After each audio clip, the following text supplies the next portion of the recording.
And I think that's probably the best advice for you in general, unless you have a particular situation, is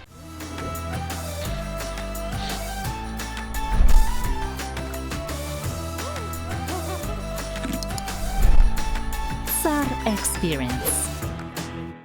Всем привет and welcome back to another episode of the Volkov Vodcast with me, Connor Klein. This is the SAR Experience, and today I am back in Odessa at Giesomama, my spiritual home here in Ukraine. And today's topic in the Volcast is going to be a very quick one. It's going to be a lot shorter than normally when I tend to ramble on. Now, hopefully I'll get through this one pretty quickly, and that is, should you learn Russian or Ukrainian for coming here to Ukraine? Now, that might have seemed like a self-evident question to answer, but lots of viewers and commenters have asked me that, as well as some of my clients, like, which language should I learn? I've been learning Russian, should I start learning Ukrainian? Or vice versa, I've already started learning Ukrainian, but now I want to come to Odessa, should I be learning Russian? So it is something that causes a bit of confusion. To start off the video, I know that the official language of Ukraine is Ukrainian. That's not the point of today's video. It's for you to know which is going to be the most effective language for you to learn, which language is going to give you the most value on your visit here to Ukraine if you go and you invest the time into learning one or maybe even both of them. Which one should you be prioritizing for a stay in Ukraine? Now, the first thing is, because Ukrainian is the official language and because that has been enforced by stricter and stricter laws in the last few years, you're going to need to at least be able to read the Cyrillic alphabet in any case if you actually want to understand anything that is written here in Ukraine, because most things are obviously going to be written with the Cyrillic alphabet. Not everything. There are lots of things written obviously in Latin as well, like the names of a lot of shops or brands and stuff like that, but and obviously most restaurants in the big touristic centers like here in Odessa or Kiev or in Lviv are going to have menus also in English. So you're actually going to be able to read that at least, but you do need to invest a bit of time into learning the alphabet at the beginning. It's not hard. I've done it myself. It took me about a week, not the entire week, but like maybe I was working on it for like half an hour every day, and by the end you're going to be able to write and read. I don't necessarily think you should focus on learning how to handwrite. The amount of times I handwrite anything is almost zero in any language these days. I use my phone, I type. So really that's not something I would advise you to spend a lot of time on, but do understand maybe also the little differences between the Ukrainian alphabet and the Russian alphabet. They're very similar, but there are one or two differences, and you are going to see a lot of things written in Ukrainian, even if people in that particular city tend to use Russian more in daily life. You are going to see a lot of things written in Ukrainian, so it's good to be able to at least read it. If you do get stuck, you can at least put it into Google Translate. If you haven't learned Ukrainian, maybe you've learned Russian, that's always very helpful to be able to understand everything that's going on, especially if it's a sign that obviously it's going to help you in some way or stay out of danger or something like that. So definitely make sure that you can read the alphabet in Cyrillic in any case. Now, in reality, and I made another video for Tip Thursday about where in Ukraine do they speak Russian. The reason for that is even though that the official language here is Ukrainian, a lot of cities and a lot of people in the country still use Russian more than Ukrainian on a daily basis. And I'm going to link that one up in a card, of course, and down below in the description. So go ahead and watch that video. I don't want to repeat what's the content that's in there. That's a more dynamic one. I'm like going through the city here in Odessa from last summer, and you're going to see exactly an overview of the cities where Russian is speaking and where you can use Russian. Now, just to summarize it for you, basically most of the cities you're probably going to visit use Russian in daily life. That would be Kiev, Odessa, Kharkiv, Dnipro. The big exception to that is Lviv, where I went very recently and I made a pretty cool travel vlog. I'm gonna link that one up, of course, in a card and below in the description. And there I actually went to learn Ukrainian. That's a big city in the west of the country, and that's where the majority of people actually speak Ukrainian in daily life. So definitely that's the first thing. If you are planning to spend your time in Lviv and not in the rest of Ukraine, then 100% you should be learning Ukrainian, because it is the language that's going to be most useful for you if you're hanging out in that particular city. It's definitely overwhelmingly the main language spoken there. In Kiev, you're going to see a lot of things, most things actually written in Ukrainian today, but the reality is in the center of Kiev, more people use Russian, especially if they don't know you. They will assume that you speak Russian rather than Ukrainian first, and that's still the norm there. And here in Odessa, it's definitely Russian is the main language spoken. It's a big touristic center, and whilst there are more and more things that you can see around the city in the Ukrainian language, it's definitely Russian first. So if you're planning to spend your time in just geographically the location in cities like Odessa and Kiev, then it would be better for that purpose and more effective for you to actually go and learn Russian before you learn Ukrainian, because you're actually going to be able to use it and you're going to hear a lot more with people than you're going to be if you use Ukrainian. Now, of course, you can speak Ukrainian in all of Ukraine. That's not going to be a problem. But if most of the conversations are actually going on in Russian, it will be more useful for you to learn Russian first. So, whilst the majority of Ukrainians do actually speak Ukrainian as a first language, I just outlined like 4 of the 5 major cities as using Russian. So that might be a bit surprising. How does that work out? That's because in most of the rural areas of the country, Ukrainian is the first language. And in fact, a lot of people are just bilingual. They may be speaking to their grandpa or grandma in Ukrainian or Russian, and vice versa. Then with their parents, they might actually use the other language. So a lot of the country is just in reality bilingual. Now, in addition to the countryside, another reason why you might want to choose Ukrainian over Russian is if you have a girlfriend or wife or some sort of significant other who speaks Ukrainian, and that's the language she actually uses, of course. And I have a good friend, Ian, who lives in Kiev, and his girlfriend, soon to be his wife, actually speaks Ukrainian.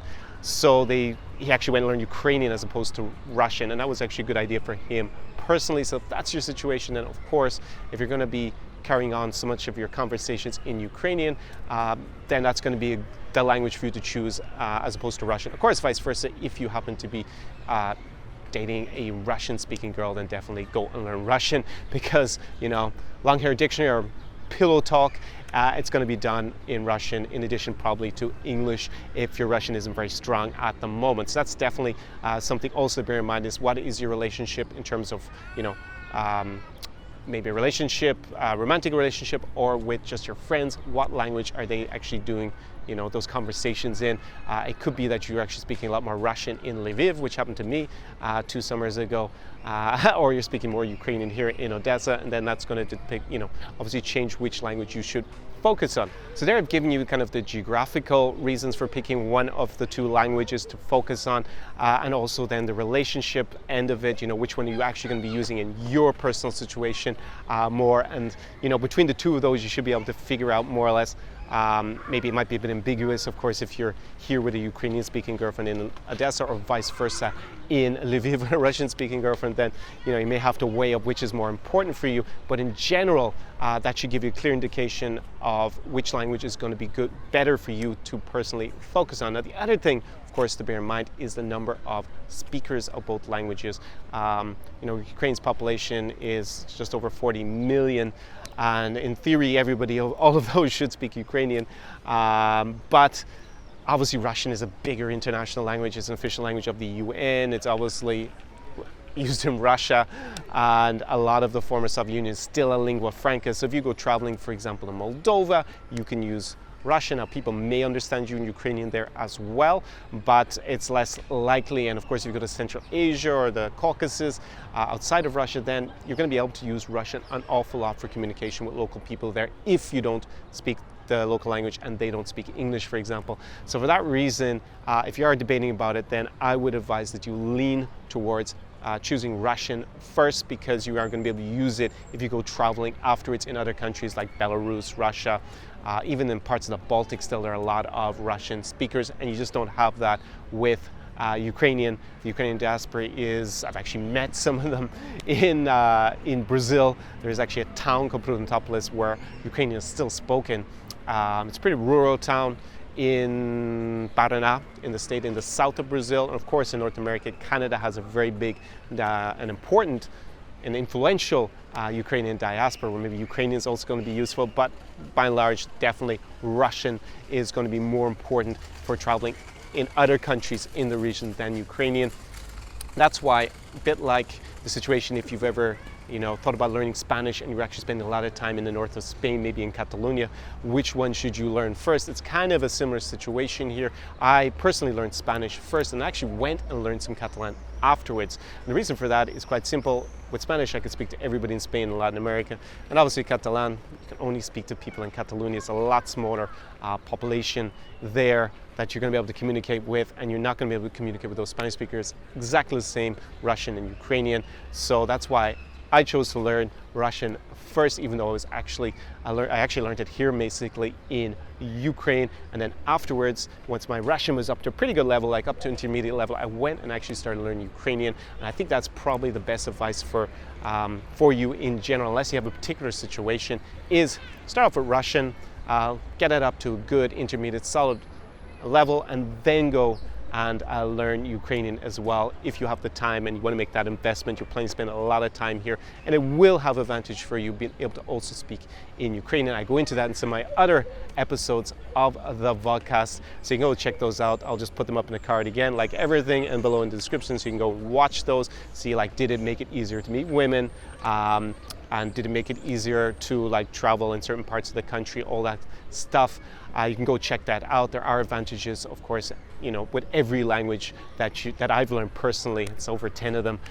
You don't have to be that crazy and that big a language geek as I have been throughout my life, but definitely there are always good reasons and benefits to learn each language on your journey. So one of the things that I've been working here with my clients, of course, is getting around the whole language barrier in general. Now, don't be put off by coming to a country like Ukraine if you don't speak either Russian or Ukrainian. Of course, it's going to be a better experience if you can learn at least the basics in Russian when you come here to Odessa, for example. But what I've been helping my clients with is obviously overcoming that language barrier and some of the problems involved with it, like for example being more of a target for scams and crime if you don't speak at least Russian or Ukrainian. I always joke that the best defense against scammers is actually just being able to speak Russian, because they're not going to waste so much time on you. But of course I help my clients with that directly when they come here. They're under my tutelage, so they don't face those issues. So I have a question for you. Like, it's beginning of summer here. Obviously you've clicked on this video, you've watched it to the end, and you've been considering whether to learn Russian or Ukrainian for coming to Ukraine. I think this kid's gonna knock over my camera. It's pretty dangerous driver.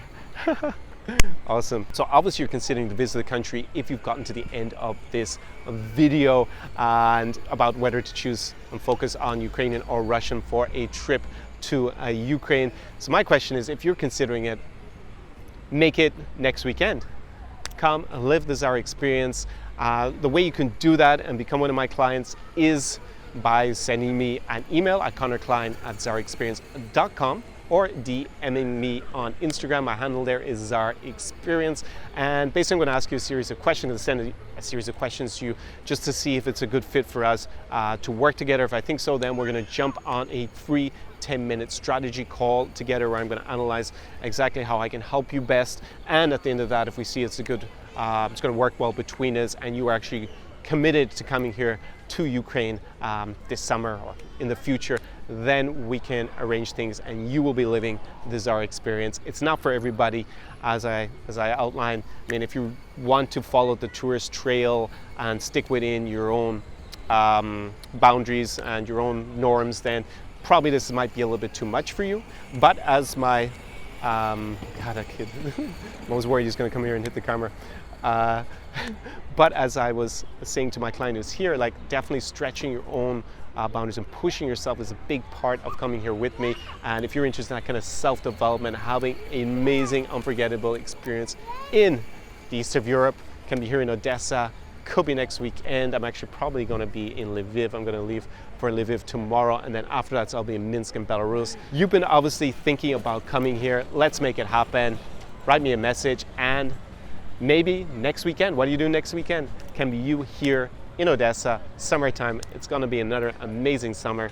So if you've enjoyed this content, well, you got to the end of it, so normal protocol, thumbs up. It actually lets me know that you enjoyed this content, that you got to the end, and that it was useful for you, and that allows me to prioritize what videos I make for you so that they're more and more valuable and to the point. Drop a comment. Of course, if you have faced this issue about which language to learn here and which you thought worked out better, you can also help out other viewers of the video by leaving your personal experience below in the comments section. You're obviously at this stage a subscriber if you get to the end of these videos, but just make sure that you've also hit that notification bell, because otherwise, you know, with the algorithm in YouTube these days, you probably be unaware when I'm dropping new content, and a lot of it is going to be from here in Ukraine, from Odessa, over the next few months, summer months. Had an amazing summer in 2017, topped that in 2018. It's going to be another great one. So see you very soon in the next video, or maybe see you here in Odessa Mama very soon. Do svidania, do pobачення. Ciao. SAR Experience.